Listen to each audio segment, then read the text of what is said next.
Just days before the first strikes, Iranian state hackers pulled off one of the most devastating cyber ops in modern history, seizing a staggering 3 terabytes of top-secret Israeli intelligence.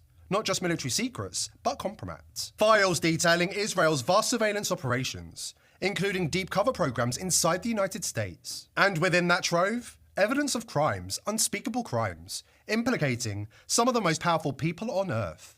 This isn't just about war, it's about blackmail, betrayal, and a global house of cards on the brink of collapse. Stay tuned. What's coming next may rewrite everything you thought you knew. According to Mossad, the world isn't just a stage, it's their stage.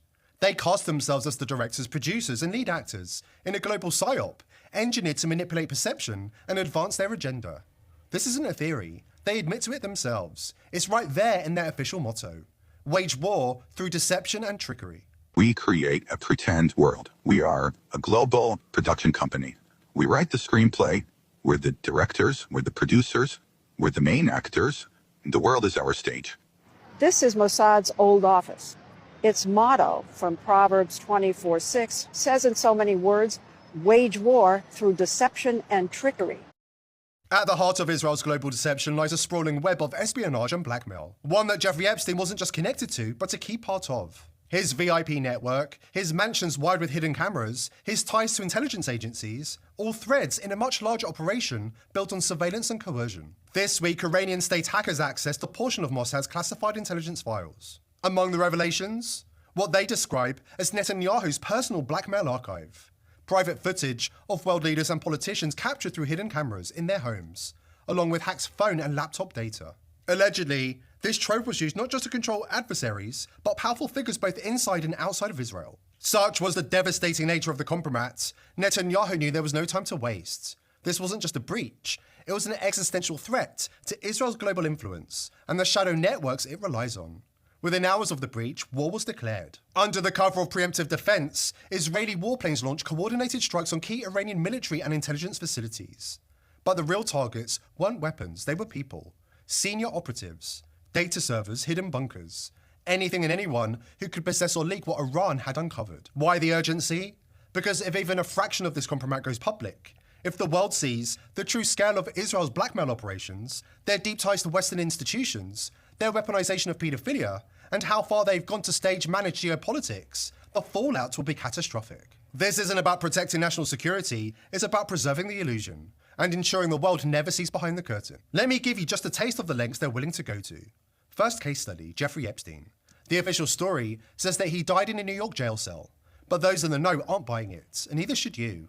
When the heat became unbearable and the risk of exposure too great, they didn't sacrifice him, they rescued him. Epstein was smuggled out of the US under the nose of the so-called justice system and quietly returned to Israel. A high-value asset protected at all costs. It was a masterclass in misdirection.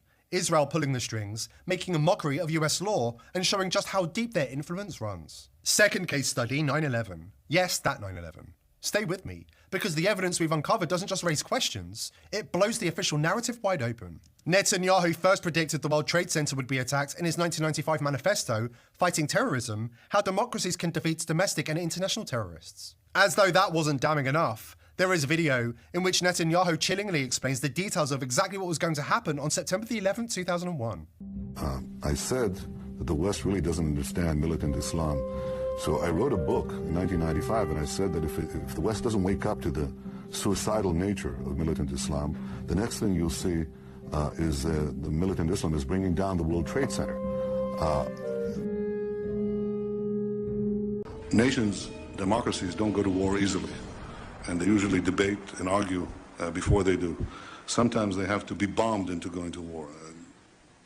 In fact, that's what happened in World War II. All of Europe had been conquered. America was actually bombed in Pearl Harbor, and that was a pivotal event that opened the eyes of Americans. And once their eyes were opened, they gathered the power that is available in this great free nation, and the result was preordained.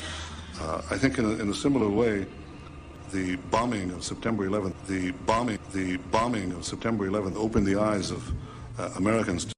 For anyone out there thinking, sure, maybe Netanyahu had foreknowledge of 9/11, but he's telling the truth this time about Iran's weapons of mass destruction, think again. US intelligence assessed just weeks ago that Iran is not building a nuclear weapon. The IC continues to assess that Iran is not building a nuclear weapon, and Supreme Leader Khamenei has not authorized the nuclear weapons program that he suspended in 2003. Here's the reality. Netanyahu has been crying wolf about Iran's imminent nuclear bomb for over 30 years. Every year, a new deadline. Every year, the world inches closer to war based on nothing but fear and fabrication. Sound familiar? It should.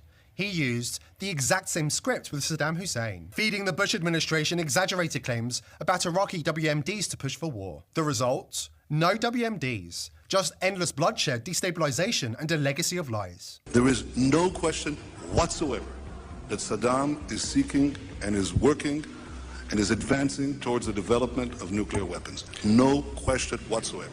If you take out Saddam's regime, I guarantee you that it will have enormous positive reverberations on the region. Benjamin Netanyahu has publicly said the September 11th attacks have been good.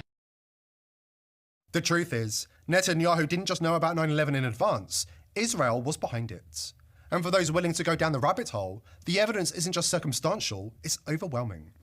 It's been hiding in plain sight this entire time. Years before 9/11, prominent Israeli rabbis were reportedly preaching about the coming destruction of two major buildings in New York City, claiming it would mark the beginning of the new era of tremendous wars. Some even visited the World Trade Center, telling bystanders to say goodbye to the towers. In the Zohar HaKadosh, you will find there an extraordinary information. There will be two big buildings in the land of Edom, which today we relate the word Edom to America. And those are the biggest, the tallest buildings in the world, and they will be brought down completely. And that will be the sign of the beginning of tremendous wars that will end only in the coming of the Mashiach. 1 week before, one of the great rabbis in Israel, a Hasidic rabbi, he came with some people, some of his disciples in the car, and they were coming towards the evening. He didn't want to lose the time of Mincha, the prayer of the afternoon. So he said, please, can you stop right here? I want to daven, I want to pray Mincha here. They prayed Mincha with Minyan in front of everybody passing in Manhattan. Where? Right there, near the World Center. After he finished the davening, the prayer, he said, say bye-bye to those buildings because you are not going to see them no more. Say bye-bye to those buildings because you are not going to see them no more. This was a long-term operation, planned years in advance, with assets embedded inside the World Trade Center and Mossad operatives positioned across the country in supporting roles. Some of them were even apprehended, but their stories quickly disappeared from the headlines. It began when this woman was watching the Twin Towers burning from her apartment in New Jersey. She noticed three men on top of a van, posing for pictures with the towers burning in the background. And I could see that they were like happy. You know, they didn't look shocked to me. You know, they didn't look shocked. I thought it was very strange. The witness called police, who stopped the van hours later and arrested 5 men. All 5, it turns out, were Israeli. They were turned over to the FBI. Sources tell ABC News during a check of national security databases, some of the men were listed as having had connections with Israeli intelligence. At the FBI, that set off alarm bells. The FBI needed the answers to 3 important questions. Who were these men? What brought them to that parking lot on the morning of September 11th? And did they have any advanced knowledge of what was going to happen that day? The men said they were just taking pictures at the time. They said they worked for a company called Urban Moving. The FBI obtained a search warrant for the company's offices. 2 SUVs were filled up with between 9 and 12 boxes and computers. Not long after the arrests, the offices of Urban Moving were simply abandoned. Almost everything was left behind. In jail, the 5 Israelis were repeatedly interrogated and given lie detector tests. Stephen Gordon was their American lawyer. They were asked questions if they had ever been approached by or hired by any non-United States intelligence.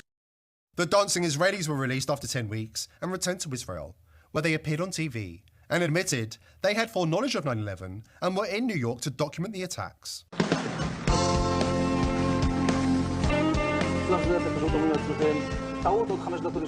And at that point, we were taken for another round of questioning, this time related to our allegedly being members of Mossad. The fact of the matter is, we are coming from a country that experiences terror daily. Our purpose was to document the event. The entire operation was riddled with inconsistencies, sloppy, rushed, and full of holes. But none of that mattered, because the media and the government locked arms in silence and refused to ask the right questions or release the real evidence. Need a reminder of how absurd it all got? We're told a hijacker's passport miraculously survived the fireball of a jet fuel explosion and floated to the ground, completely intact, right next to the smouldering ruins. Think about that. A passport survives what the black boxes didn't. Then there is the fact that the voices of the hijackers, as played to the world on network TV, was voiced by an Israeli Hebrew. The voice of the hijacker heard from the hijacked plane's voice recorder reveals that the accent of the hijacker matches an Israeli Hebrew accent.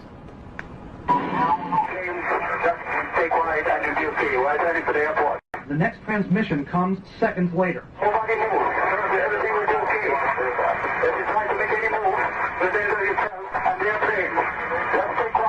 FBI Director Mueller, BBC News, and ABC have confirmed that 7 of the 19 Muslims whose mugshots were flashed around the world did not die in the 911 crashes.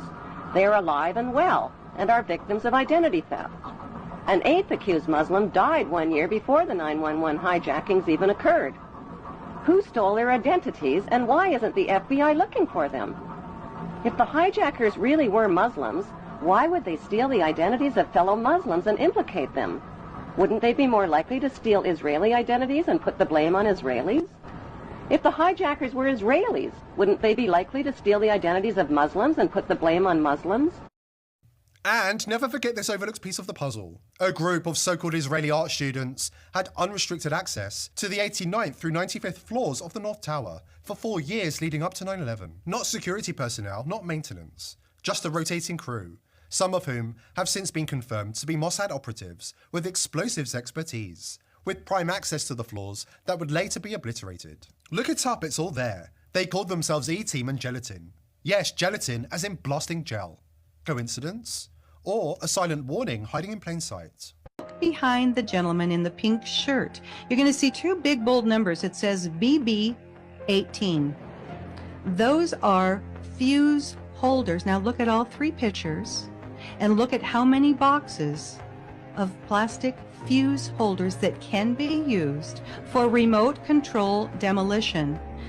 And ask yourself, why would art students from Israel and Austria be having thousands of fuse holders? This building was built in the early 1970s. They weren't electricians. They weren't redoing all of the electricity in that building. Now, some of those artists are guaranteed Mossad bomb experts, and that's in the DEA document that you can read. Why are key documents related to 9/11 still classified decades later?